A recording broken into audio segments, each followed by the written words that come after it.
Okay, so speaking of daycares, I was recently working at, well, earlier this year, around January or so, I was working at a daycare. And I worked from 6:30 in the morning until 2:30 in the afternoon, and then from 3 to 11 I did my second job. And that Lord, if I thought that leaving nursing, if I thought that leaving the nursing home was going to help me avoid seeing people get abused every day, please, this daycare.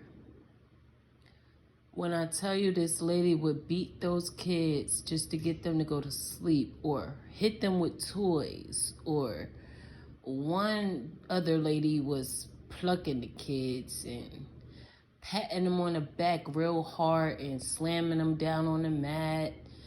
I reported all of this, and I tell you, the time frame that I was there, promised it was probably a month.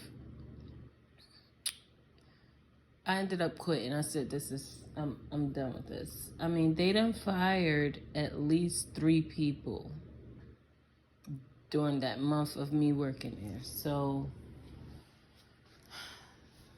please watch your babies at these daycares and people that you let watch your kids.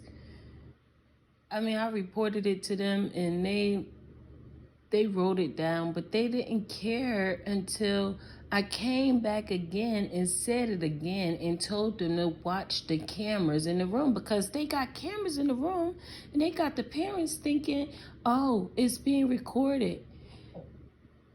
You as a parent, you're going to think, okay, if something happens, I could, have them run the cameras back and tell me, show me what happened. No, they're not recording. They're only for visual. If they click on that room, they'll be able to see what's going on at that time, live. That's it. And those workers knew that before I got there. I didn't know that. So whole time, I'm like, all right, first time the shit happened, I'm like, all right, they got that shit on camera.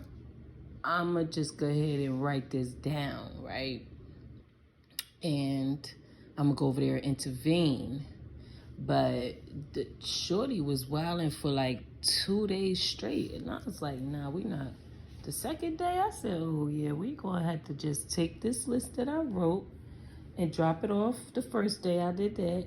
But the second day, no, we gonna have to go to the office. Went to the office the first time.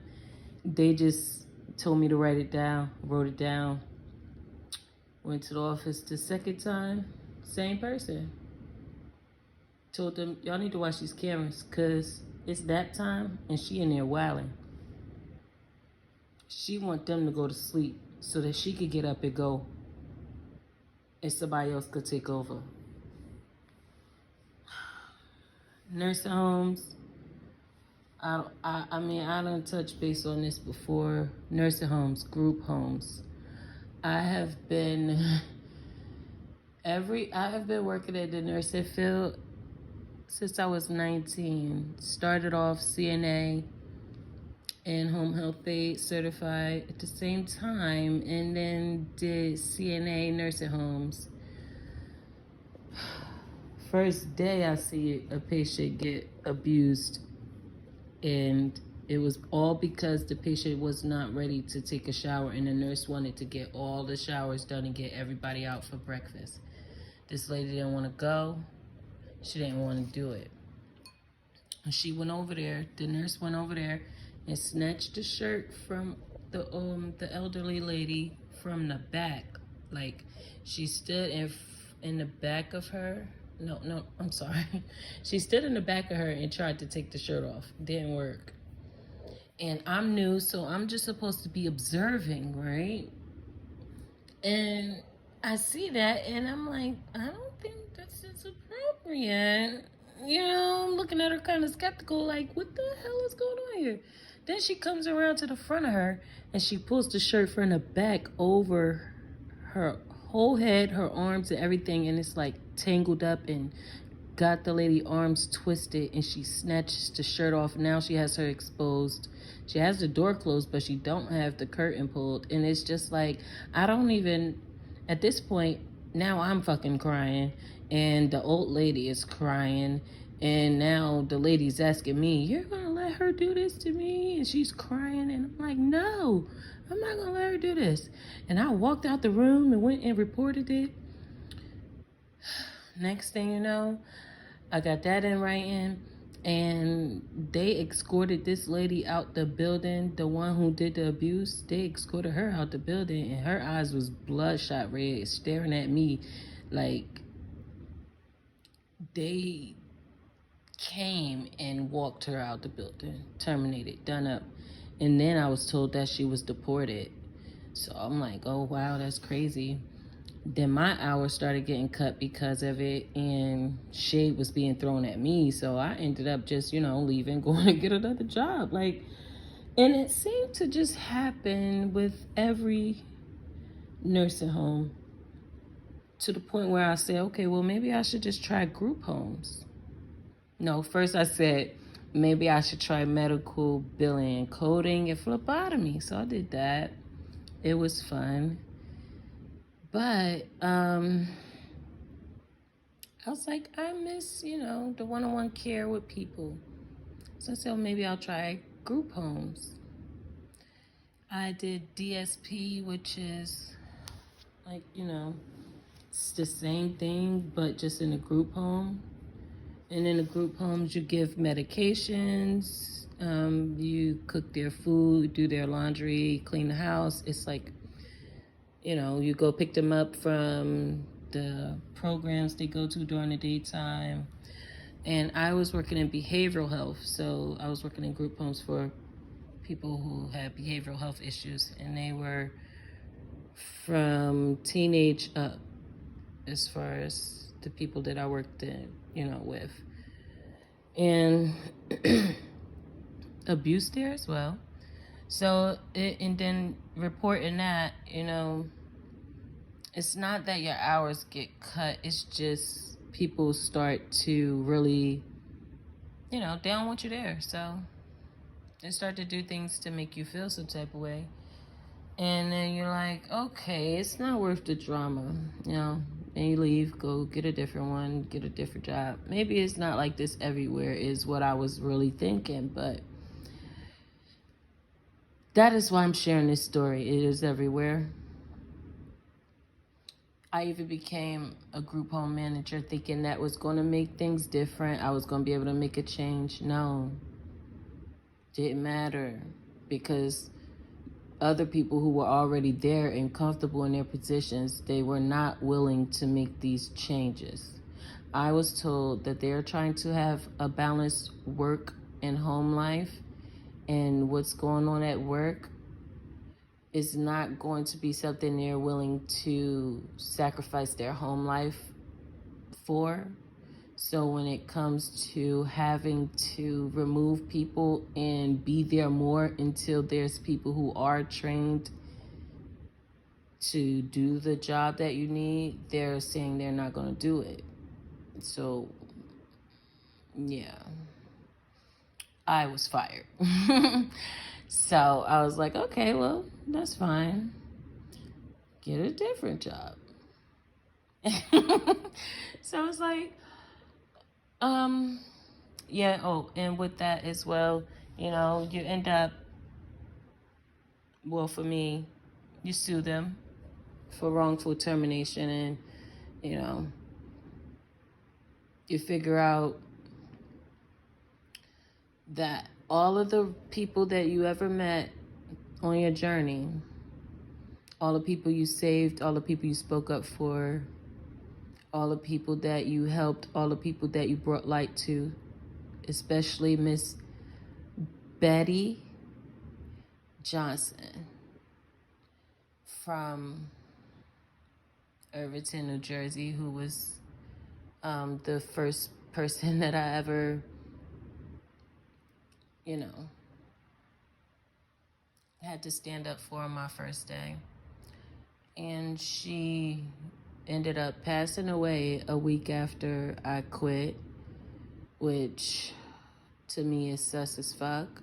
Like, either she just was ready to give up because she knew that I wasn't coming back no more, because a lot of them were saying that they were glad that it was somebody there that was going to stand up for them. That's what a lot of the residents were saying to me. And I'm 19, and I'm just thinking, like, what is going on in this place that all of these people, they know what happened? I didn't even know all the residents knew until we got to like the dining hall, and then everybody's coming up to me like I'm the champ of something, and I'm like, what is going on?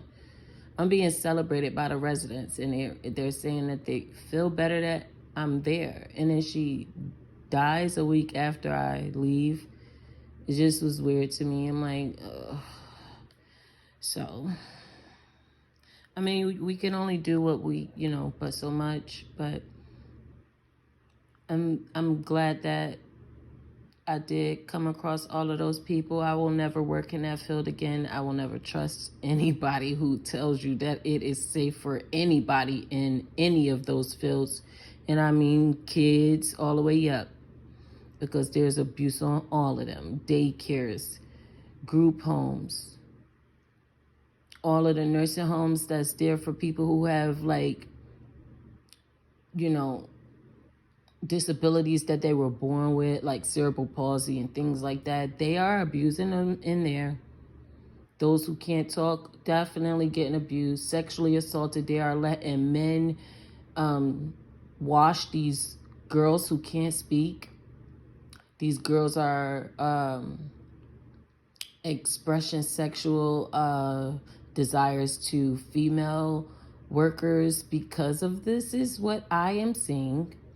And I feel like there's a lot of changes and a lot of investigations that need to be done with these places. So I do want to share that as well.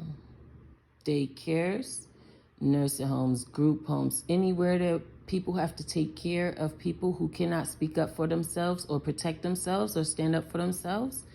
Those places, yeah, the government needs to be watching those places. Fuck not having a camera in these places for privacy reasons. I don't want to hear that shit. There needs to be cameras in there, running and recording by the government. Some type of agency. Make an agency for it. I don't care. Do something, because this gotta stop. Okay, 19 all the way up to, I mean, I just stopped doing it last year, bro. No, I am grown. My kid is like, come on, my kid is about to be grown. Like, what is this? This is not just random. And this is not like a lot of these places, when I speak to them about this, they say, oh, it's things that we can't control. We can't, it's nothing we could do about certain things. There's things that are going to slip through. No, you're not even trying. Because if you were, then I wouldn't have been able to catch it on my first day of work here, on my first week of work here. What are you talking about? Yeah. You need to do better. And please, do not put your people in these places. I'm telling you. And if you're going to put your people in these places, you better find somebody. I done said this in the video before. You better find somebody that you talk to God. Find somebody. Tell God to guide somebody to you that is going to be there to protect your person. Speak up for that person.